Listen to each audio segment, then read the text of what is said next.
বিশ্ববিদ্যালয়ে কখনোই সঠিক রাজনীতি আর ফিরবে না। খুবই ক্রিটিক্যাল একটা টার্ম ইউজ করা হয়েছে এই জায়গায়, যে ছাত্র রাজনীতিকে শিক্ষা গবেষণার পরিবেশের সাথে কানেক্ট করানোর চেষ্টা করা হয়েছে।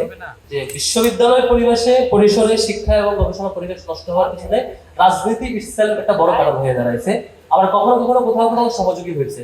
তো সেদিক থেকে আজকের এখানে কানেক্ট করানোর কারণে আমাদের কাছে মনে হয় যে এটা অ্যানালাইসিস করা দরকার, যে কখন কোন পরিসরে থাকলে পরে ছাত্র রাজনীতি শিক্ষা এবং গবেষণা স্বাভাবিক পরিবেশের জন্য সহযোগী হয়, আবার কোন কোন ফ্যাক্টর হঠাৎ করে হাজির হওয়ার কারণে এটা একটার বিপরীত হয়ে যায়। আমরা এটা একটু অ্যানালাইসিস করব। প্রথমত যে ব্যাপার, ডাকসু করতে হবে তাই আমাকে রিলেট নিতে হবে, এবারে দেখেছি তার কোনো কারণ নাই। ডাকসু করতে হবে তাই পরীক্ষার হলে গিয়ে আমি খাতা এক লাইন লিখে জমা দিয়ে চলে আসবো। অনেককে দেখেছি 5 আগস্টের পরে এই যে রিয়েট নেওয়ার প্রবণতা, ছাত্রত্ব ধরে রাখার প্রবণতা, এবং আমি অনেকদিন ছাত্র থাকবো এই প্রবণতা। কারো পলিটিক্যাল চ্যালেঞ্জ ছিল, সেটা আমি উইথ রেসপেক্ট এক পাশে রাখলাম, কিন্তু পলিটিক্যাল চ্যালেঞ্জ না থাকা সত্ত্বেও ছাত্রত্ব ধরে রাখবো, আমি কোন রকম টিকে থাকবো, দীর্ঘদিন অপেক্ষা রাখবো। এটা একটা ইন্টারনাল বাজে প্র্যাকটিস। এই প্র্যাকটিস থেকে প্রত্যেকটা সংগঠনকে উত্তরণ করতে হবে। এগুলো সংগঠনগুলোর নিজেদের দায়, যে হচ্ছে আমরা সংগঠনগুলো নিজেদের মধ্যে ভালো প্র্যাকটিস এটা আনতে পারি নাই, যে আমাদের প্র্যাকটিসটা এমন হবে আমি একসাথে কাজও করতে থাকবো সাংগঠনিক পরিসরে, আমার পড়াশোনাও চলবে। একটা শিক্ষার্থী আমার শাখার সভাপতি যেমন হবে, সে তার ফলাফলে টপ রেজাল্টও করবে, সে গোল্ড মেডেলও পাবে, সে টপ মোস্ট রেজাল্টও করবে। তার একাডেমিক রেজাল্ট এবং সাংগঠনিক কাজ এমন হবে না কাউকে এসে বলতে হবে যে সংগঠন পরিচালনা আর রেজাল্ট দুটো বিপরীত। এটা খুবই কঠিন। ক্লাস থাকে, ল্যাব থাকে, পরীক্ষা থাকে, একসাথে এটা পরিচালনা কঠিন। সংগঠনকে এভাবে পরিচালনা করা উচিত না। নিজেদের সংগঠনকে প্রয়োজনে রিফর্ম করা উচিত, সাংগঠনিক কার্যক্রমগুলোকে প্রয়োজনে রিডিজাইন করা উচিত, যে কিভাবে করলে পরে একজন শিক্ষার্থী আমার সংগঠনে থাকবে এবং সংগঠন পরিচালনার পাশাপাশি তার রেজাল্ট ভালো থাকবে। এটা নিজেদের প্র্যাকটিস। শুধুমাত্র অন্যদের, আমাদের রাজনৈতিক ছাত্র সংগঠনের একটা বাজে অভ্যাস আছে, মঞ্চে দাঁড়ায় খেলে আরেকজনের দোষ দেয়, প্রশাসনের দোষ, অমুকের দোষ, তমুকের এই সমস্যা, তমুকের এই সমস্যা, তাই এই সমস্যা, কিন্তু আমার কি সমস্যা সেটা আমি আলোচনা করি না। আমার নিজের সংগঠনের আলোচনাটা নিজে করতে পারা দরকার। আমার বাজে প্র্যাকটিস কি? সেকেন্ড হচ্ছে, অনেকগুলো সংগঠনের একটা বাজে প্র্যাকটিস আছে, যে ভালো পরিবেশ থাকা সত্ত্বেও তিনি শুধু আরেকজনের ট্যাগিং ফ্রেমিং তিনি ব্যস্ত থাকবেন, নিজের পর্যালোচনা করবেন না। আমি কিছুদিন আগে বলছিলাম, বেশ কয়েকটা বন্ধু সংগঠন, বামপন্থী সংগঠনের আলোচনা করছিলাম, একজনকে বলছিলাম যে ভাই, আপনি 5 আগস্টের পর থেকে ওপেন স্পেসে যে পরিমাণ শিবির নিয়ে আলোচনা করছেন, অ্যানালাইসিস করছেন এবং এন্টি শিবির মিছিল প্রোগ্রাম করছেন, ঠিক তার অর্ধেক পরিমাণ সময় যদি দিতেন, আপনার রিক্রুটমেন্ট অন্তত 50% বাড়তো, কয়েকটা স্কুলে আপনার কাজ বাড়তো। কিন্তু আপনি সেটা করেন নাই। আপনি করছেন কেমন একটু বড় সাদিক কায়েম পাকিস্তানের স্লোগান দিতে হয় সে চিন্তা করছেন, আপনি কখন আরেকজনের এজেন্ডা বাস্তবায়ন করতে হয় ঠেকাইতে হয় সে চিন্তা করছেন। দিন শেষে আপনার স্কুলে কাজ নাই, আপনার কলেজে কাজ নাই, আপনার রিক্রুটমেন্ট বাড়ে না, একটা কমিটি বহুদিন টিকে থাকে, আপনি এটা নিয়ে ভাবেন না কেন? আমি নিজেকে নিয়ে ভাবি না। আমরা ছাত্র শিবির এখানে একটা উল্টা স্ট্যান্ড নিয়েছি। আমরা চিন্তা করেছি কে আমার বিরোধিতা করলো, কে করলো না, এটা ম্যাটার করবে না। আমি বড় ছাত্র রাজনীতি নিজেদের, আমি তাকে কি সেল করতে চাই। ভাই রে ভাই, একটা শিক্ষার্থী কেন আমার কাছে আসবে, তাকে আমি কি দিচ্ছি? ভাই তুমি আসো, আমার কাছে এই রিসোর্স আছে, আমি তোমাকে এটা ফরওয়ার্ড করবো, তুমি আমার রিসোর্সকে, তোমার ক্যারিয়ার ডেভেলপ হবে, ফিউচার তুমি এটা করো, তোমার আমি দেখাতে চাই, এক্স্যাক্টলি এটা দেখাতে হবে। আরেকজনের বিরোধিতা করবো সেজন্য তুমি আসবা। কোনো বিশ্ববিদ্যালয়ের শিক্ষার্থীর টাকা পড়ে নাই আপনার রাজনৈতিক এজেন্ডা বাস্তবায়ন করতে এখানে আসবে। বিশ্ববিদ্যালয়ের শিক্ষার্থী কখন আসবে? যদি এখানে আসলে পরে সে ভালো কিছু পায়। আপনি ইলেকশন করবেন, আপনি বড় বড় বক্তৃতা দেবেন, আপনি রাজনৈতিক এজেন্ডাকে হাজির রেখে আপনাকে লিডার বানাবেন, সেজন্য আপনার সেবাদাস করার জন্য কেউ আসে নাই।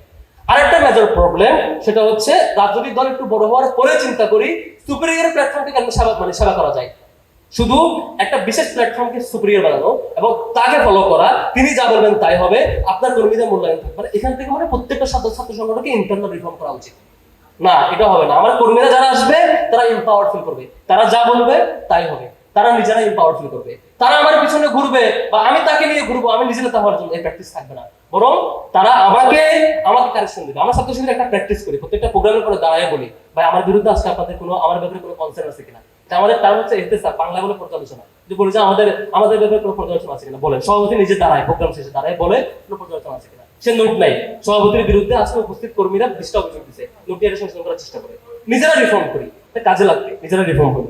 তারপরে হচ্ছে আরেকটা ব্যাপার, যে আমাদের কম্পিটিশনটা হওয়া উচিত আদর্শিক।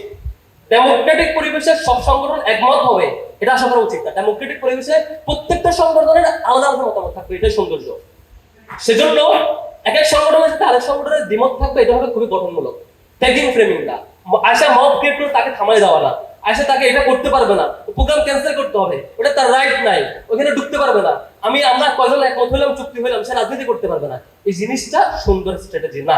আপনি সিস্টেমেটিক অ্যাপ্রোচে যান, আপনি সিস্টেমেটিক অ্যাপ্রোচে থামান। আপনি তার বিরুদ্ধে, যেমন ছাত্র শিবিরের বিরুদ্ধে নাকি অনেক অভিযোগ ঢাকা বিশ্ববিদ্যালয়ে, আমি বারবার বলছি ঢাকা বিশ্ববিদ্যালয়ের ছাত্র শিবিরের ব্যাপারে স্পেসিফিক অভিযোগ কি বলে, 10টা কেস, 5টা কেস, 3টা কেস, এই 10টা কেসের কারণে শিবির ঢাকা বিশ্ববিদ্যালয়ে রাজনীতি করতে পারবে না। অভিযোগ দেন, আমি ডিল করি, লিগালি ডিল করি, ফর্মালি ডিল করি, সেটা করবেন না। আপনার খালি হচ্ছে মানে শুধু এজেন্ডা হাজির করবে।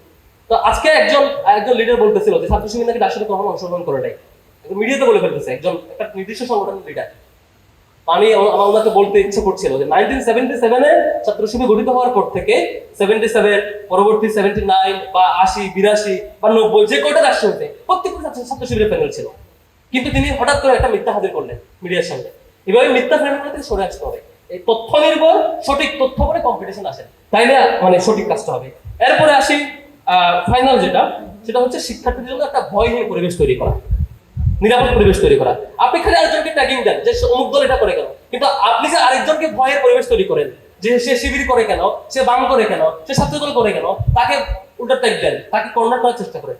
এই নীতি করলে আপনার রাজনীতি হয়তো 5 দিন টিকবে, 5 ঘন্টা আপনি জয়ী হবে, 10 ঘন্টা জয়ী হবে, 1 বছর করে গিয়ে শিক্ষার্থীরা আপনাকে লাল কার্ড দেখাবে, আপনার পক্ষে আসবে না। এবং এটাই হয়েছে অনেক সংগঠনের ক্ষেত্রে, রিক্রুটমেন্ট অফ, শিক্ষার্থীরা আসে না, সারা দেশে কোনো কাজ নাই, নির্দিষ্ট জায়গায় 10-15 জন খালি হচ্ছে আমরা কাজ করতে থাকি। এখান থেকে সবাই রিফর্ম করে একটু ভাবি নিজেদের। তারপর সর্বশেষ কয়েকটা ব্যাপার বলা দরকার। রাজনীতি শুধুমাত্র শিক্ষার্থীদের মধ্যে থাকে না। আসলে আমরা ছাত্র সংগঠন সব আমরা রিফর্ম হয়ে গেলাম, কিন্তু শিক্ষকরা আল্লাহর রহমতে রাজনীতি চালাই গেল। বিশ্ববিদ্যালয়ে কখনোই সঠিক রাজনীতি আর ফিরবে না। কেন জানেন? ঢাকা বিশ্ববিদ্যালয়ে দেখবেন কিছু কমিটি হয়, এই কমিটি, ওই কমিটি, এই কমিটি, বিভিন্ন কমিটি হয়। কমিটিতে চান্স পায় কারা?